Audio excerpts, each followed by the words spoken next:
What's wrong with men's rights? As a concept, nothing. Encouraging men to talk and open up and share about the issues they face and advocate on their behalf is all good stuff. The issue is that the topic is mainly used to decenter and disrupt conversations that are primarily focused on women's issues back onto men. Not to help men, but to attack, degrade, and blame women. Now, they deny this. But to illustrate my point, I'm going to use George over at the Tin Men as an example of this behavior. Now, the bio says, widening perspectives about men, uncomfortable conversations, and ugly truths. Which sounds great. We're going to tackle some really heavy issues. Such as, hey men, what do you find genuinely amazing about women? Well, they're, I guess, really good at befriending stray cats. And they can walk into a Dollar Tree looking for a paintbrush and still take 20 minutes.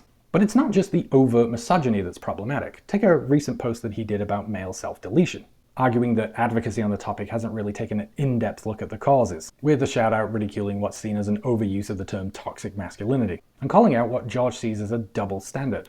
When women talk about their issues, they're seen as systemic and external, whereas men's issues are seen as personal and internal. Women need help to fix society, whereas men just need to get on and fix themselves.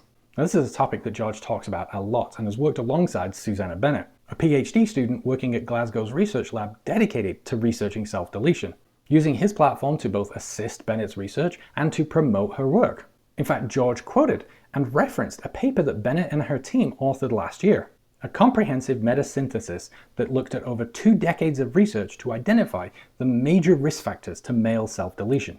So given that George has read that study, let's take a look at the results. 96% of studies identified an association between cultural norms of masculinity and risk of self-deletion, the very call to reject toxic masculinity that George was mocking. 92% of studies had evidence to suggest that men suppressing their emotions was a risk factor. In over 3/4 of studies, 76%, failing to meet norms of masculine success was also an increased risk factor. Ineffective coping mechanisms through socially sanctioned male behaviors such as substance abuse, violence, gambling, intercourse, and self-injury was a risk factor in over 40% of studies. Meanwhile, in 78% of studies, there was evidence to suggest that improving emotional regulation, self-identity, and interpersonal connections was effective at reducing the risk of self-deletion. And how might men achieve that? Well, through therapy. But yet another risk factor was men perceiving reaching out for professional help as a weakness, but they should be able to cope and deal with the burden by themselves. So knowing all of this, you would think that George would dedicate the Tin Men platform to encouraging men into therapy to combat these risk factors and save lives. But instead, he spends his time arguing that therapy doesn't work for men, contradicting the very researchers he cites and pushing men further into harm's way.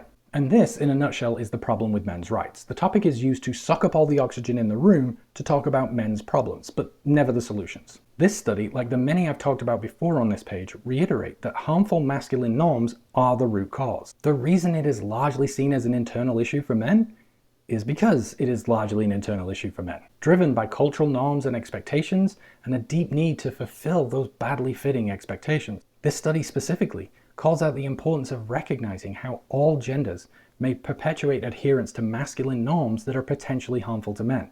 The verbatim definition of toxic masculinity. But since those of us educating on this put the focus on men to do the internal work themselves, we're seen as simps or white knights. Because all men's rights advocates want to hear is that someone else is to blame, preferably a woman with delusions of being equal. That way, they don't have to change. But we cannot hope to continue the same masculine norms and expect a different outcome. If we want the outcome to change, then we as men have to change.